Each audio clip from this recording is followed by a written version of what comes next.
ओडिशा, जिसे पहले उड़ीसा के नाम से जाना जाता था, भारत के पूर्वी तट पर स्थित ओडिशा एक राज्य है। ओडिशा के उत्तर में झारखंड, उत्तर पूर्व में पश्चिम बंगाल, दक्षिण में आंध्र प्रदेश है।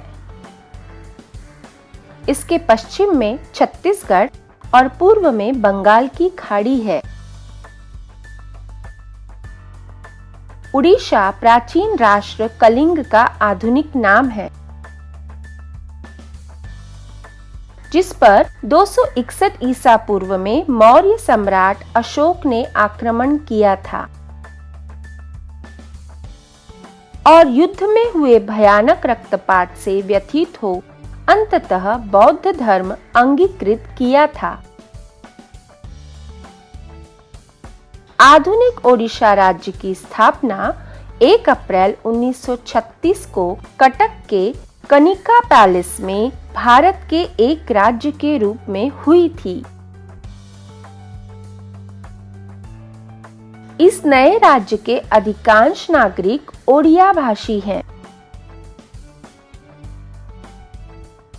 राज्य में 1 अप्रैल को उत्कल दिवस, ओडिशा दिवस मनाया जाता है। क्षेत्रफल के अनुसार ओडिशा भारत का 9वां और जनसंख्या के हिसाब से 11वां सबसे बड़ा राज्य है। ओडिशा में तीव्र चक्रवात आते रहते हैं और सबसे तीव्र चक्रवात उष्णकटिबंधीय चक्रवात 5B 1 अक्टूबर 1999 को आया था, जिसके कारण जान माल का गंभीर नुकसान हुआ और लगभग 10,000 लोग मृत्यु का शिकार बन गए। भारत के पूर्वी तट पर बसे ओडिशा राज्य की राजधानी भुवनेश्वर है। यह शहर अपने उत्कृष्ट मंदिरों के लिए विख्यात है। ओडिशा के मंदिर अपने वास्तु वैभव के लिए जाने जाते हैं। ये इंडो आर्यन नगर शैली की वास्तुकला के अनुरूप हैं, जिसमें विशिष्ट क्षेत्र हैं। ओडिया राजाओं को रचनात्मक कृतियों के प्रति गहरी लगन के लिए जाना जाता है। जगन्नाथ मंदिर ओडिशा के प्रमुख हिंदू मंदिरों में से एक जगन्नाथ मंदिर है। यह मंदिर पुरी में भारत के पूर्वी तट पर स्थित है। यह भगवान जगन्नाथ को समर्पित है और एक पवित्र वैष्णव मंदिर के रूप में भी जाना जाता है। पुरी में जगन्नाथ अर्थात ब्रह्मांड के स्वामी का मंदिर है, जो भारत के सर्वाधिक प्रसिद्ध मंदिरों में से एक है। यहाँ होने वाली वार्षिक रथ यात्रा लाखों लोगों को आकृष्ट करती है। यहाँ से कुछ ही किलोमीटर की दूरी पर भगवान सूर्य के रथ के आकार में बना कोणार्क मंदिर है। यह मंदिर मध्यकालीन उड़िया संस्कृति के उत्कृष्ट उदाहरणों में से एक है। लिंगराज मंदिर को सबसे बड़ा मंदिर और भुवनेश्वर का सबसे प्रमुख स्थान माना जाता है। यह ओडिशा के प्रमुख पर्यटक आकर्षणों में से एक है। यह मंदिर भगवान शिव और भगवान विष्णु के एक रूप हरिहर को समर्पित है। मुक्तेश्वर मंदिर ओडिशा का एक और प्रमुख मंदिर मुक्तेश्वर मंदिर है। यह ओडिशा की राजधानी भुवनेश्वर में स्थित है और यह भगवान शिव को समर्पित है। केदार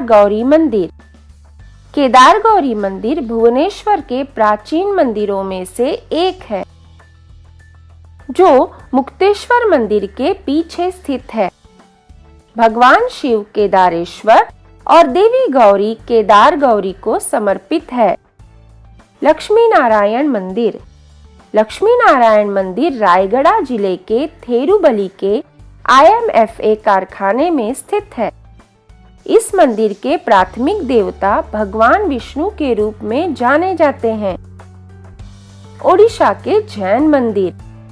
जैन मंदिर यहाँ प्राचीन काल से मौजूद हैं।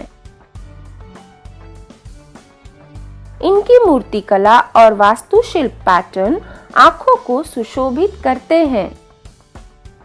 दिगंबर जैन मंदिर। दिगंबर जैन मंदिर भुवनेश्वर में खंडगिरी पहाड़ियों पर लगभग 87 मीटर की ऊंचाई पर स्थित है। इसे 12वीं-13वीं शताब्दी के दौरान बनाया गया था। पार्श्वनाथ जैन मंदिर। पार्श्वनाथ जैन मंदिर एक जैन मंदिर है जो खंडगिरी में स्थित है। इसका निर्माण 20वीं शताब्दी के दौरान किया गया था। यह मंदिर भगवान पार्श्वनाथ को समर्पित है। पार्श्वनाथ जैन मंदिर 2 खंडगिरी में दिगंबर जैन मंदिर के पास स्थित है। इस मंदिर में आज भी भाविक श्रद्धा से आते हैं। इस मंदिर के प्रमुख देवता भगवान पार्श्वनाथ हैं। हीराकुंड बांध। इसका निर्माण सन 1948 में शुरू हुआ और 1953 में यह बनकर पूर्ण हुआ। वर्ष 1957 में यह बांध पूरी तरह से काम करने लगा। यह बांध संसार के सबसे लंबे बांधों में से एक है। इसकी लंबाई 4.8 किलोमीटर है तथा तटबंध सहित इसकी कुल लंबाई 25.8 किलोमीटर है। ओडिशा का तटवर्ती इलाका जो कि बंगाल की खाड़ी से सटा है, महानदी, ब्राह्मणी, वैतरणी आदि प्रमुख नदियों से सींचता है। यह इलाका अत्यंत उपजाऊ है और यहाँ पर सघन रूप से चावल की खेती की जाती है। नृत्य। जनजातीय इलाकों में कई प्रकार के लोक नृत्य यहाँ पाए जाते हैं। मादल और बांसुरी का संगीत गांव में आम है। ओडिशा का शास्त्रीय नृत्य ओडिसी 700 वर्षों से भी अधिक समय से अस्तित्व में है। मूलतः यह ईश्वर के लिए किया जाने वाला मंदिर नृत्य था। नृत्य के प्रकार, गति, मुद्राएं, भाव भंगिमाएं बड़े मंदिरों की दीवारों पर, विशेषतः कोणार्क में शिल्प व उभरी हुई नक्काशी के रूप में अंकित है। इस नृत्य के आधुनिक प्रवर्तकों ने इसे राज्य के बाहर भी लोकप्रिय बनाया है। मयूरभंज और सरायकेला प्रदेशों का छऊ नृत्य अर्थात मुखौटे पहने कलाकारों द्वारा किया जाने वाला नृत्य ओडिशा की संस्कृति की एक और धरोहर है। 1952 में कटक में कला विकास केंद्र की स्थापना की गई, जिसमें नृत्य और संगीत के प्रोत्साहन के लिए एक 6 वर्षीय अवधि का शिक्षण पाठ्यक्रम है।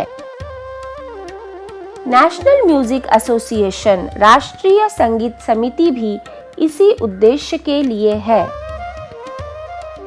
कटक में अन्य प्रसिद्ध नृत्य और संगीत केंद्र हैं। उत्कल संगीत समाज, उत्कल स्मृति कला मंडप और मुक्ति कला मंदिर इसके उदाहरण हैं। त्योहार। ओडिशा के अनेक अपने पारंपरिक त्योहार हैं। इसका एक अनोखा त्योहार अक्टूबर या नवंबर तिथि हिंदू पंचांग के अनुसार तय की जाती है में मनाया जाने वाला बोईता बंदना अर्थात नौकाओं की पूजा अनूठा त्योहार है।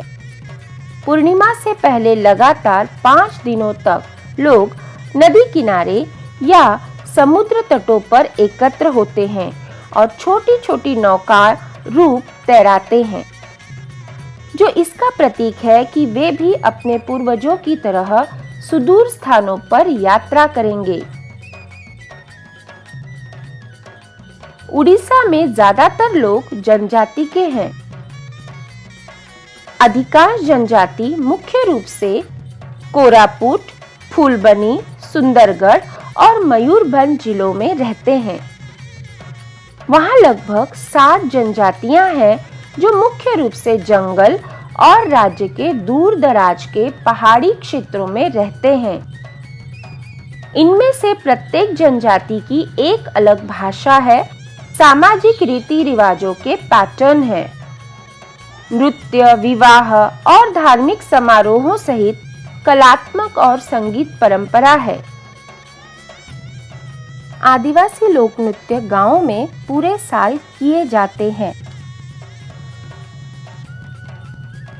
अक्टूबर, नवंबर और मार्च अप्रैल में त्योहारों के दौरान आदिवासियों को अधिक देखा जा सकता है। नृत्यों में अक्सर अतीत में किए गए मानव बलि का वर्णन किया जाता है। कोया आदिवासी गांव में घने जंगल के बीच में साफ सफाई के क्षेत्र में रहता है। कोया आदिवासियों के घर आमतौर पर बांस और लकड़ी से बनाए जाते हैं। संतो मयूरभंज और बालासोर के उत्तरी जिलों में रहते हैं। वे भारत की सबसे पुरानी भाषाओं में से एक में बात करते हैं। उड़ीसा में उगाई जाने वाली मुख्य फसल चावल है, जो यहाँ का मुख्य भोजन है। उड़ीसा का पारंपरिक भोजन मसालेदार है और इसमें चावल, सब्जियां, दालों, चटनी और अचार शामिल है। तटीय क्षेत्रों में ताजा समुद्री भोजन, विशेष रूप से झींगा और फ्लैट पॉम्फ्रेट मछली शामिल है। उड़ीसा मुख्य रूप से दूध से तैयार मिठाई के लिए जाना जाता है। कुछ विशिष्ट मीठे पदार्थों में रसगुल्ला, रसमलाई, चैनपुड़ा, खीरमोहन, राजभोग और रबड़ी शामिल है। चिंजाहिली, रसबाली और पीठा केक भी है। देवताओं का भोजन महाप्रसाद केवल मंदिरों में उपलब्ध है और लकड़ी की आग पर मिट्टी के बर्तनों में पकाया जाता है। उबले हुए भोजन में चावल, दाल, सब्जियां, करी और मीठे व्यंजन शामिल हैं। प्राकृतिक बहुतायत के कारण उड़ीसा जंगली जानवरों और पक्षियों के लिए एक आदर्श स्थान है। उड़ीसा में उत्कृष्ट वन्य जीव अभयारण्य है। नंदकानन प्राकृतिक जंगल यही है। भुवनेश्वर से लगभग 20 किलोमीटर दूर यह एक सफेद जगह है और अपने श्वेत बाघों के लिए दुनिया भर में प्रसिद्ध है। यह एक अद्भुत जगह है। तेंदुए, गेंडे, हाथी, भालू, बंदर और कई प्रकार के स्तनधारियों को पास प्राकृतिक परिवेश में भी करीब-करीब देखा जा सकता है। उड़ीसा में सिमलीपल नेशनल पार्क सबसे प्रसिद्ध राष्ट्रीय उद्यान है। यह भारत के प्रोजेक्ट टाइगर रिजर्व में से एक के रूप में स्थापित किया गया था और इसमें समृद्ध घाटियों, रोलिंग हिल्स, ग्रैंड झरने और राजसी पर्वत है। बाघों के अलावा यहाँ पैंजर्स, एंटेलोप, भारत बिसन, हिरण, आलसी भालू और 200 से भी अधिक प्रजातियों को देखा जा सकता है, जो इस अभयारण्य को वास्तव में अनूठा बनाते हैं। गहीरमाथा का वन्य जीव अभयारण्य, यह भुवनेश्वर से लगभग 130 किलोमीटर दूर उड़ीसा में एक असामान्य जगह है। प्रत्येक वर्ष सितंबर में विभिन्न प्रशांत रिडले समुद्री कछुए दूर से दक्षिण अमेरिका के लिए तैरते हैं, जिसमें भारत में इस जगह पर एक महत्वपूर्ण प्रशांत रिडले घोंसले का मैदान बन जाता है। उड़ीसा भारत का एक खूबसूरत राज्य है। जो अपने आकर्षित समुद्री तटों, दर्शनीय मंदिरों, खूबसूरत पर्यटन स्थलों के लिए प्रसिद्ध है। इनक्रेडिबल इंडिया, एक भारत श्रेष्ठ भारत।